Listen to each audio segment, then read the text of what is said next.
5 books that genuinely reconstructed the fabric of my soul. I've read a lot of these like over the course of many years, so these are ones that still stick out to me as time continues on as I age. First is The Kite Runner. I read this at Beach Week, and I remember I was in high school and I was with like a group of my guy friends, and one of them said that they loved it, and I was like, "You don't read."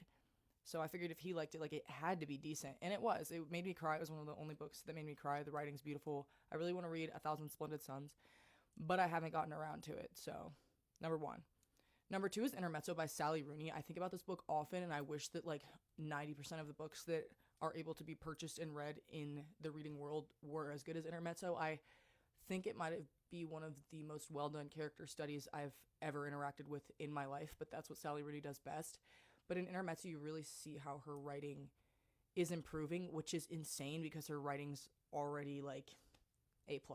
You know, she's really outdoing so many with her writing. But I mean, I'm just a big fan. Intermezzo is just about two brothers who misunderstand each other just because they're vastly different people and their sense of normalcy is nowhere near similar.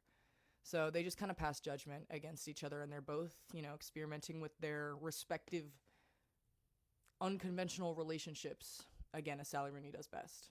Next is Almost Life. I've been recommending this book on Overtime to anyone and everyone who will listen. This is a sapphic Sally Rooney, so this is about two women that meet. One's a tourist, one's a local in Paris, and it follows their relationship like through decades. And they both kind of ebb and flow. Like one of them will be successful at one point, and the other will be successful at another.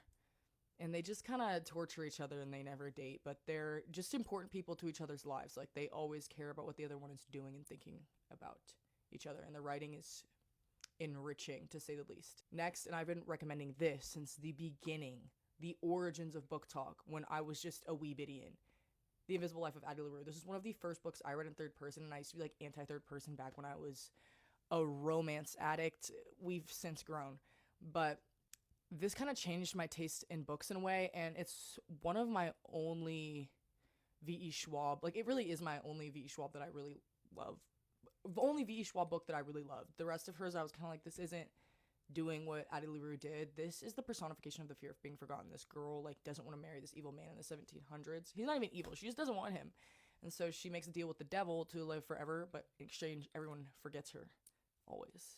So until she meets someone that doesn't. And why is that? He also made a deal with the devil, but you gotta figure out like what that is. And he's a cat named Book. Last is a classic, The Picture of Dorian Gray. I've been thirsting to reread this, but I've been waiting for a copy to stumble across at the thrift, and it hasn't come my way. So it hasn't been destined. It hasn't been written in the cards or written in the stars. But Dorian Gray has some of the most intricate writing I've ever read. There are a lot of like new words I learned as well. But this is about this really attractive guy that just doesn't get ugly. Like he keeps aging, but damn, he still look good.